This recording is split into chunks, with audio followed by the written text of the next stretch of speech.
Hey guys, Funny Guy Timmy here. Welcome to the new year. I know I've said that already, probably. At least I think I have.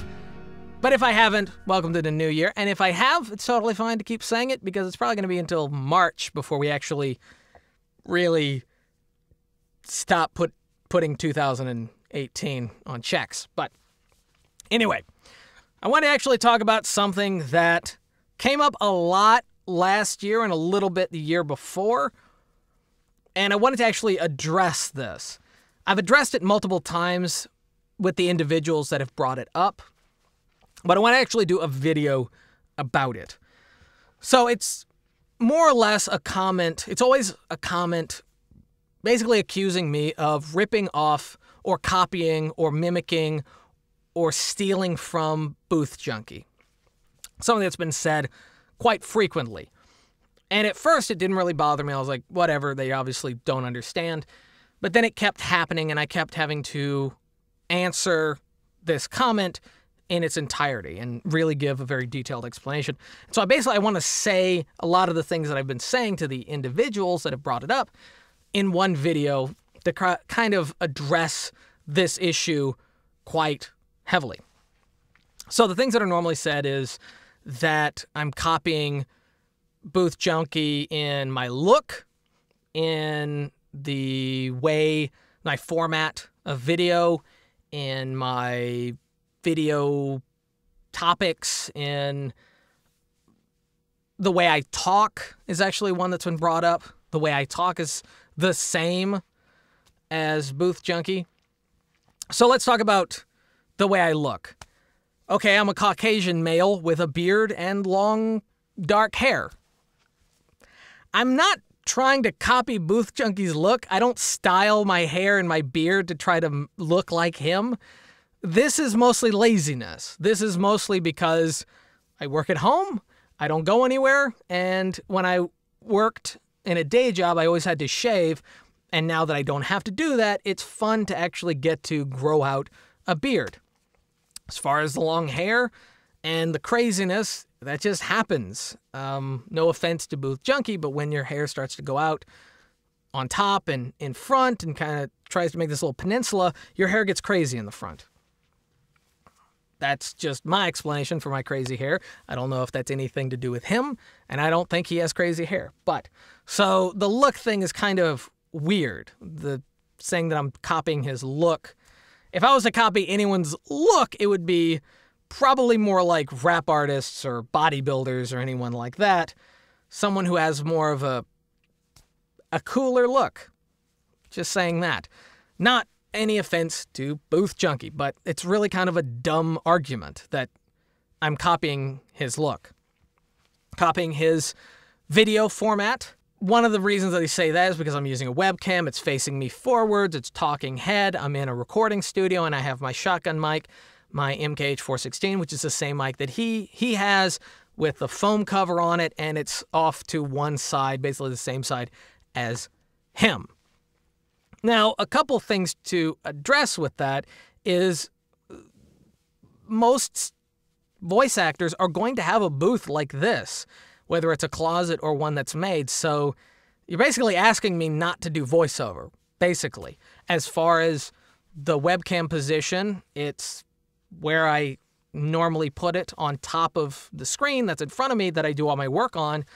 It's where I like to have it when I'm doing Skype videos. People can look directly at me. It's just a better angle. I do have a webcam that's off to my right that I do use when I do more artistic or stylized videos, like the behind the voiceover, when I do like for Cartoon Hooligans and video games and stuff like that, where I record the behind the scenes. I like that because it's a little bit more of a dramatic angle. When it's just me talking and I want to be talking to you, the viewer, I like having it in front of me. And it's probably the same reason that he puts his in front of him, that he also wants to have this personal, direct eye contact kind of video. He's not the only one who does that either. We both do that because of probably other videos that we've seen where people just talk to the camera. I mean, Mike DelGaudio does the same thing. He talks directly into the webcam. So does Earl Hall. So does even like Markiplier and Jacksepticeye. They have the camera and they look right into the camera. I mean, you're trying to create a personal connection with the viewer and the listener and the person who's watching your videos. And that's why you look directly into the camera. So, I mean, if you're going to blame me for having a camera and looking into it, I mean, that's kind of a dumb argument. As far as the format and the things that we talk about, we're both voice actors. We're both voice actors who have a YouTube channel. And people ask us questions and we like answering them. That's the whole point. That's the whole reason we do that. Mike DelGaudio, Earl Hall, they do the exact same thing. There's tons of voice actors who look into camera and who answer questions that are presented to them about voiceover. And it's good that we all do that. It's good that we all cover a lot of the same topics. And here's why. And I've said this before. When you have a lot of people saying the same thing or covering a lot of the same topics, whatever these very different people who've never really met agree on is probably really, really good advice. Where they differ is probably the stuff that you should take with a grain of salt. If, like, for example, if I was to say this one mic is better than this mic, and then someone said, no, this mic is better than this mic, then it really just comes down to what's your preference. Now, if everyone agrees on one mic, then it would be something like, oh, this mic is actually really good, if all these people really vouch for it.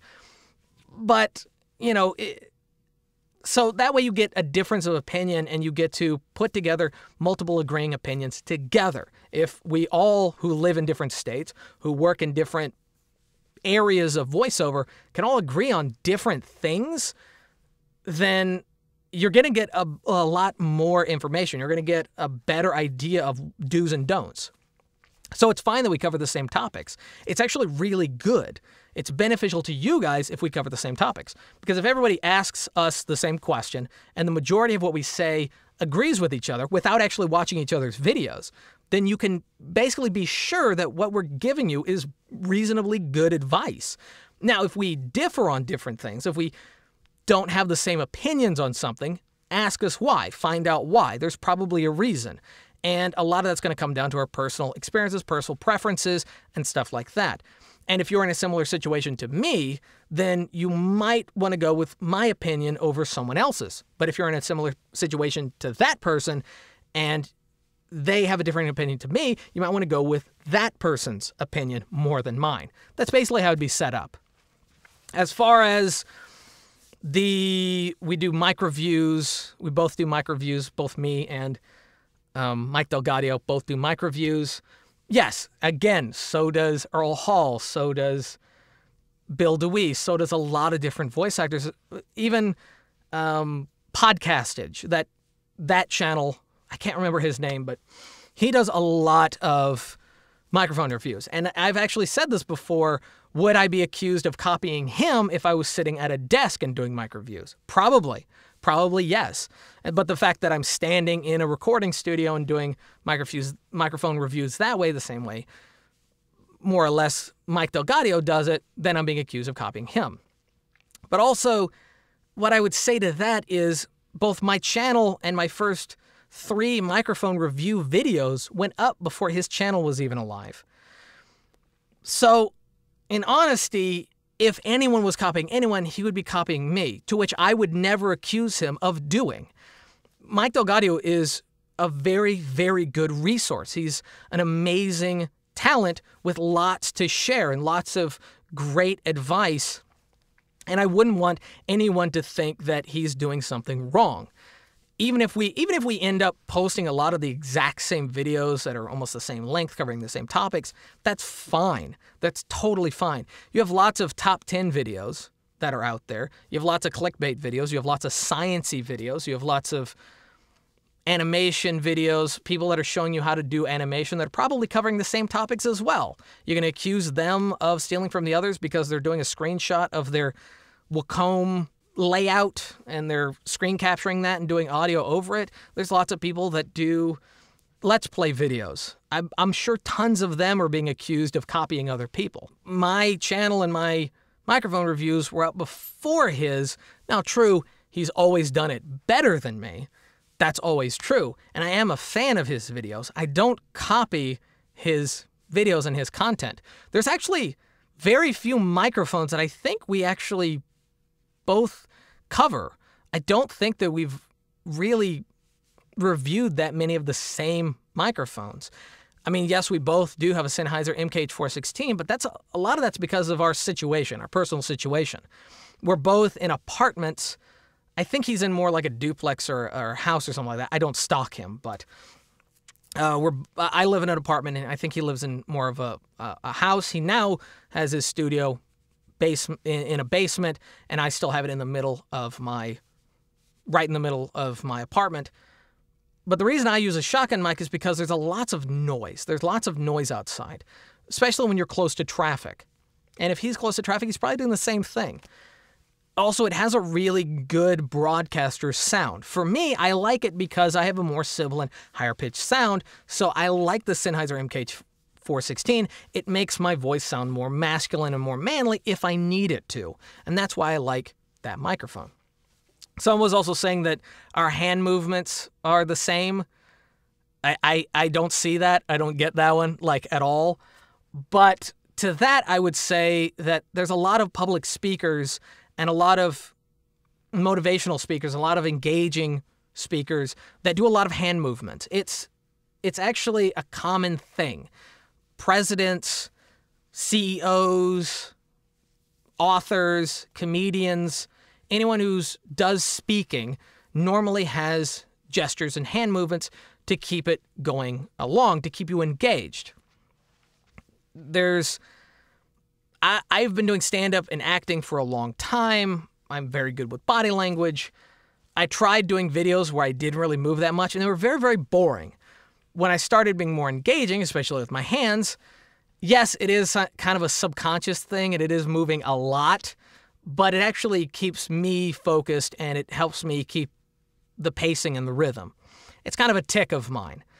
It's kind of like the thing, I guess, which I've now taken care of, more or less. But if it bothers you, I'm sorry. And if Mike DelGaudio moves his hands too, I don't know what to tell you. I mean, if you are distracted by visuals, then you probably have ADHD, and that's probably not our fault. It's not our problem. This is kind of a weird video because I don't really like, if people say stuff about me, if people leave negative comments or accuse me of stuff, I normally don't focus on it. But this happened so many times, I was wondering what was really going on, and so I thought that making a video covering this topic would be a good idea. Again, I love Mike DelGaudio. He's an amazing content creator. He's an amazing voice actor. He's a great guy. He's also very busy. I'm not copying him. I've been doing these videos, this kind of setup video, before I actually even subscribed to him. So it's kind of a dumb thing to say that I'm actually copying him. Also, I do a lot more stuff than just mic reviews and voiceover answers and questions and stuff like that. I only do a lot more of that recently and nowadays because that's what a lot of people have been asking about. That's what a lot of people seem to be very engaged in. A lot more people seem to be re-clicking and subscribing and asking questions and liking videos covering these kinds of topics. And apparently it's something that I do have a lot of information on and I can share with people, and they do benefit from it. And I don't want to take that away from people. Just because someone thinks that I'm copying someone else and they're like, oh, you should stop helping other people. That's dumb. That's just really dumb. I do character voiceover. He does more narration. I do impressions. He does setups, like actual proper studio setups. I don't really do that much. There is a lot of difference in our videos. There's a lot of difference in our content. But yes, there are similarities. But just because there's similarities in people's content doesn't mean that's bad. I mean, that's more or less kind of a good thing. That means that if there's something, like I said before, if there's something that we agree on, it's probably more accurate. It's probably something that you can take to the bank. It's probably a good rule of thumbs. And that's what we want. We want you guys to have information that you can actually use and take with you and actually benefit from.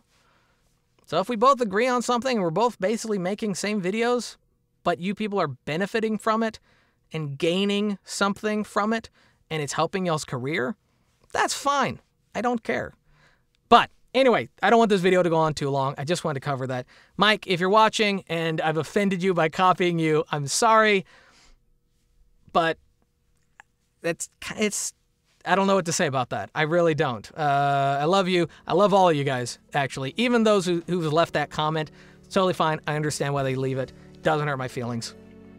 But if you guys liked the video, give it a thumbs up. If you didn't and still think that I'm stealing from somebody, give it a thumbs down. That's fine. I don't care. Subscribe if you're new. Hit the notification bell if you want to be notified of more videos. Comment down below if you have any questions. And until next time, peace.